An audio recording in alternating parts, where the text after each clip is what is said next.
अस्सलाम वालेकुम फ्रेंड्स, आप देख रहे हैं अपना चैनल पीके लैब स्टडी। कल का हमारा टॉपिक था pathology. What is pathology, definition इसमें हमने पढ़ी, टाइप्स ऑफ पैथोलॉजी पढ़ी, मतलब पैथोलॉजी कितने टाइप की होती है, अब पैथोलॉजी की ब्रांचेस क्या क्या होती हैं। आज हम इसके बारे में पढ़ेंगे कि पैथोलॉजी जो है वो उसमें से कौन कौन सी ब्रांचेस निकल के आती हैं। Today our topic is branches of pathology. अच्छा, टाइम कम होने की वजह से वीडियो ज़्यादा लंबी हो जाती है, इस वजह से आज जो है मैं आपके लिए पहले से लिख कर लाया हूँ, क्योंकि लिखने में टाइम बहुत ज़्यादा ज़ाया हो जाता है, इसलिए समझाने का टाइम नहीं मिलता। इस वजह से आज मैं आपके लिए ब्रांचेस पहले से लिख कर लाया हूँ। सारी जितनी भी ब्रांचेस हैं आज हम आपको एक्सप्लेन करेंगे कि कौन कौन सी ब्रांचेस होती हैं और उनमें किस किस्म के टेस्ट परफॉर्म किए जाते हैं। अच्छा, ब्रांचेस जो है हमारे पास टोटल 8 ब्रांचेस हैं, जिसमें सबसे पहले हमारे पास आती है हिस्टोपैथोलॉजी। हिस्टोपैथोलॉजी में हम क्या करते हैं, हिस्टोपैथोलॉजी क्या होती है, diagnosis of disease by gross and microscopic examination of tissue.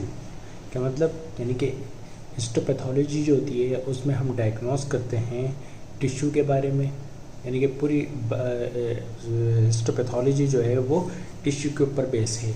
इसमें हम जैसे हमारे डॉक्टर टेस्ट कराते हैं बायोप्सी का, तो ये बायोप्सी उसमें करवाई जाती है। बायोप्सी किस लिए करवाई जाती है, देखने के लिए कि जिस्म में कहीं ट्यूमर तो नहीं हमारे, अगर जिस्म में कहीं भी कोई ट्यूमर है तो उसके लिए हमारे जिस्म में से एक पीस निकाला जाता है, यानी कि जो अफेक्टेड एरिया होता है जहाँ पे हमें डॉक्टर को शुबा होता है, सर्जरी के दौरान निकाला जाता है, सर्जरी करके निकाला जाता है। और जो है इसके टेस्ट के लिए हमारे को जो है वो जो अफेक्टेड एरिया होता है वहाँ से छोटा सा पीस काट के निकालना पड़ता है, जिसके बाद हमारे पास वो लेबॉर्ट्री में आता है। लेबॉर्ट्री में जो है लाने के लिए उसमें जो है वो कुछ प्रोटोकॉल्स होते हैं उसके। जब हम हिस्टोपैथोलॉजी पढ़ेंगे तो उसके बारे में सारा पढ़ेंगे कि क्या क्या प्रोटोकॉल्स होते हैं। बायोप्सी होती है, बायोप्सी की जब लेबॉर्ट्री में आती है तो उसके बाद उसके काफ़ी प्रोसेसेस होते हैं, जैसे कि उसकी कटिंग होती है, उसके बाद उसकी जो है वो माइक्रोटॉम वगैरह में उसको डाला जाता है, माइक्रोटॉमी कहलाती है। उसके बाद उसके ब्लॉक बनाए जाते हैं, ग्लास स्लाइड बनती है, एम्बेडिंग, फिक्सेशन, स्टैनिंग। अच्छा, इसमें स्टैनिंग जो है वो जब हम इसको डिटेल से पढ़ेंगे तो स्टैनिंग के बारे में मैं आपको बताऊंगा कि इसमें कौन सी स्टैनिंग यूज़ होती है। वैसे इसमें HN स्टैनिंग होती है, लेकिन जब इसका डिटेल से पढ़ेंगे तो क्या किस तरह होती है, HN स्टैनिंग में क्या क्या करते हैं वो मैं आपको पूरा डिटेल से समझाऊँगा। बहरहाल हिस्टोपैथोलॉजी में जो है हमारा चेक करते हैं कि कहीं कैंसर तो नहीं, अगर ट्यूमर है तो उसके बारे में हम पढ़ते हैं हिस्टोपैथोलॉजी में। अच्छा, उसके बाद आ जाती है हमारी साइटोपैथोलॉजी। साइटोपैथोलॉजी क्या होती है, diagnosis of disease on cellular level by examination of isolated cell, यानी कि साइटोपैथोलॉजी में जो हम पढ़ते हैं वो हम सेल्यूलर लेवल पे पढ़ते हैं, जबकि हम हिस्टोपैथोलॉजी में किस में टिश्यू लेवल पे पढ़ रहे थे। तो हम यहाँ पे जब साइटोपैथोलॉजी में आते हैं तो हम चले आते हैं सेल्यूलर लेवल पे, यानी कि आइसोलेटेड सेल्स, जैसे जो स्पेशल सेल्स होते हैं, ब्रेन के सेल्स होते हैं उसके बारे में, और जो है मतलब सेल्यूलर जो हम जाते हैं लेवल पे तो हम कहाँ चले जाते हैं, वो साइटोपैथोलॉजी में चले आते हैं। अच्छा, इसके बाद हमारे पास तीसरी होती है हेमाटोलॉजी। हेमाटोलॉजी क्या होती है, haematology related to blood disorder, यानी कि जैसे हमारे जिस्म में एनीमिया हो गया, खून की कमी हो गई, मेगालोब्लास्टिक एनीमिया हो जाता है, लाइक थैलीसीमिया मेजर, यानी कि थैलीसीमिया एक बड़ी आम सी बीमारी हो गई है अब तो थैलीसीमिया के टेस्ट वगैरह, यानी कि ब्लड से रिलेटेड जो भी चीज़ें हैं वो हमारी हेमाटोलॉजी में पढ़ी जाती हैं।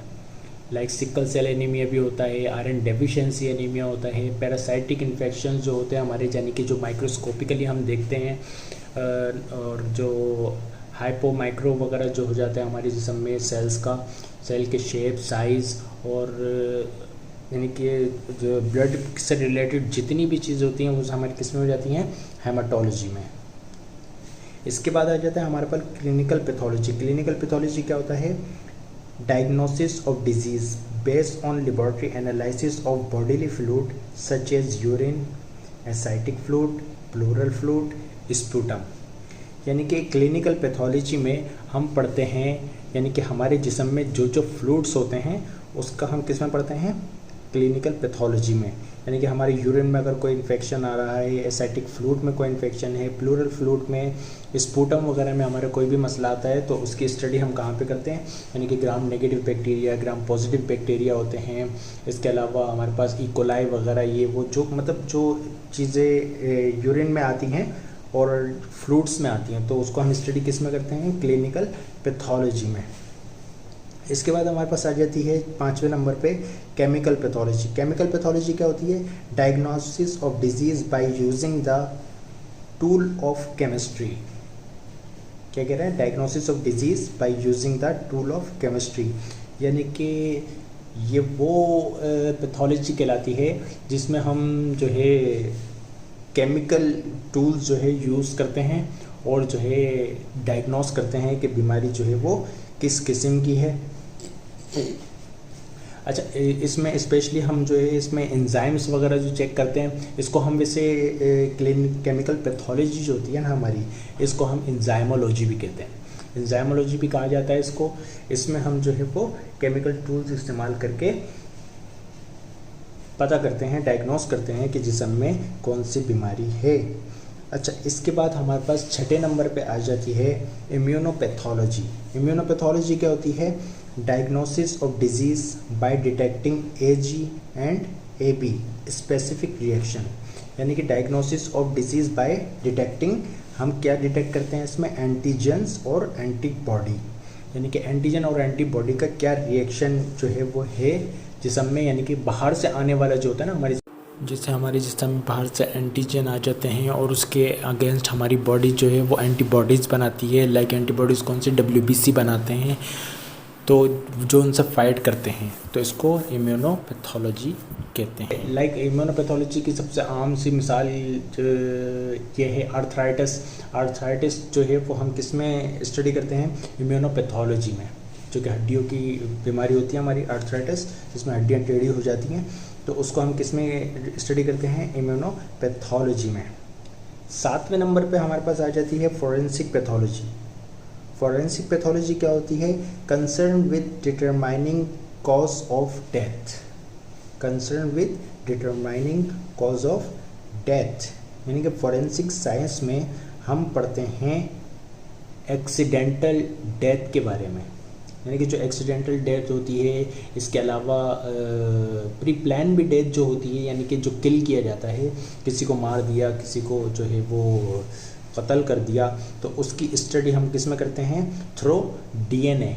हम किसके थ्रू करते हैं इसमें स्टडी, DNA के थ्रू करते हैं। यानी कि जैसे अगर एक शख्स को मार दिया है, उसका चेहरा आपको पता नहीं चल रहा, तो हम उसका कैसे पता करेंगे कि ये शख्स कौन है मरने वाला, तो इसका कहाँ किस में करेंगे हम, फॉरेंसिक पैथोलॉजी में, जिसको हम फॉरेंसिक साइंस कहते हैं ना, उसमें हम पता करेंगे कि बंदे के DNA से कि ये मरने वाला कौन है और इसके मरने की वजह क्या है, जहर तो नहीं दिया गया, काटा गया है, पीटा गया है, किस तरह मारी है, वो सब हम किस में स्टडी करते हैं, फॉरेंसिक पैथोलॉजी में।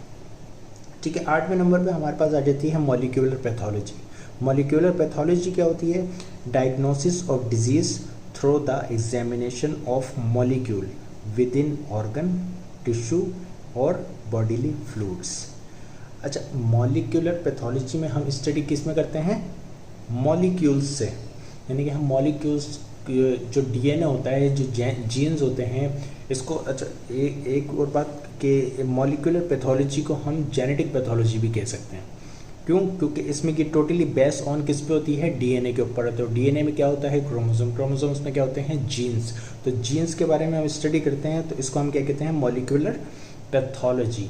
अच्छा, ये हर किस्म की हो सकती है, क्यों, क्योंकि इसमें हम किसमें कुछ चीज़ें जो हम टिश्यू में कर रहे हैं, कुछ हम सेल्यूलर कर रहे हैं, साइटोलॉजी लाइक, तो इसमें हम हर चीज़ में कर रहे हैं, जैसे बॉडीली फ्लूइड हो गए, टिश्यूज़ हो गए, ऑर्गन हो गए, तो इन तमाम चीज़ों के बारे में हम मॉलिक्यूलर पैथोलॉजी में करते हैं। अच्छा, सबसे बड़ी बात, आजकल मॉलिक्यूलर पैथोलॉजी में हम डॉक्टर हमें कहते हैं कि PCR वगैरह करवाएं ना। PCR हेपेटाइटिस C PCR होता है, क्वालिटेटिव होता है, क्वांटिटेटिव होता है। क्वालिटेटिव ये होता है कि किस किस्म का है, क्वांटिटेटिव ये होता है कि कितना अमाउंट में हमारे जिस्म में मौजूद है। तो वो PCR जो हमारे जिस्म में हम करते हैं वो क्यों किस में होता है, वो मॉलिक्यूलर पैथोलॉजी में होता है, जिसकी लेबॉर्ट्रीज भी अलग होती हैं, जिसको हम मॉलिक्यूलर लेबॉर्ट्रीज कहते हैं ना। तो इस मॉलिक्यूलर पैथोलॉजी में हम किस में स्टडी करते हैं, डीएनए, जीन और इन चीज़ों से, जिसको हम, मैंने क्या कहा, मॉलिक्यूलर पैथोलॉजी को हम जेनेटिक पैथोलॉजी भी कहते हैं, क्योंकि पूरी बेस्ड ऑन किस पे है, डीएनए और जीन्स के ऊपर।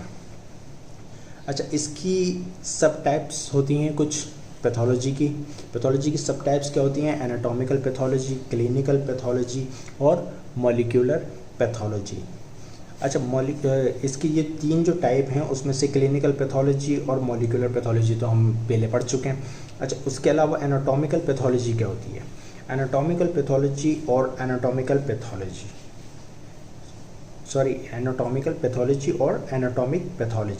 is a medical specialty that is concerned with the diagnosis of disease based on the microscopic, macroscopic, biochemical, immunological and molecular examination of organ and tissue।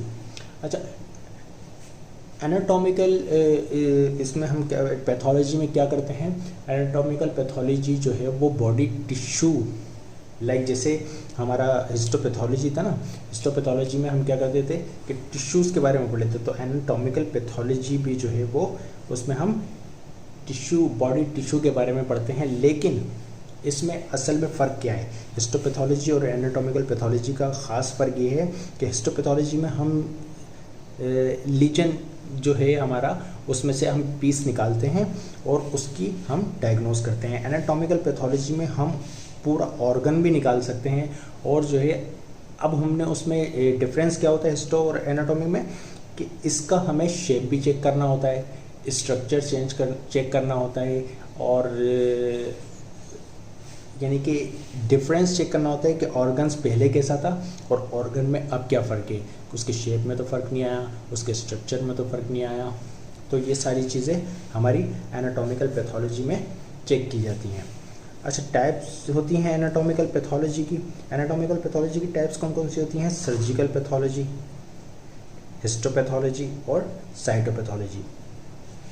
अच्छा, सर्जिकल पैथोलॉजी क्या होती है, सर्जिकल पैथोलॉजी वो होती है जिसमें डॉक्टर जो है वो रिमूव करता है वो एरिया जो कि अफेक्टेड होता है किसी भी बीमारी से, उसकी जो है डॉक्टर क्या करता है, सर्जरी करके वो हिस्सा रिमूव कर देते हैं, वो हिस्सा रिमूव करते हैं। उसके बाद फिर वो कहाँ पे आता है, अगर वो काम है हिस्टोपैथोलॉजिस्ट का, तो अगर उसमें कैंसर वगैरह का खर्चा है तो वो हिस्टोपैथोलॉजिस्ट के पास आएगा।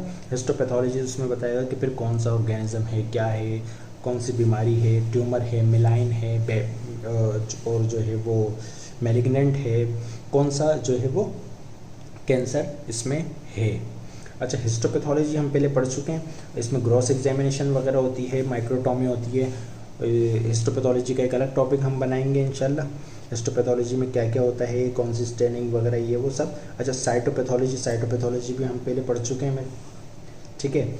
साइटोपैथोलॉजी अच्छा पूरी जो है वो बेस किस पे करती है, फ्लूइड्स के ऊपर। किस पे करती है, फ्लूइड्स के ऊपर।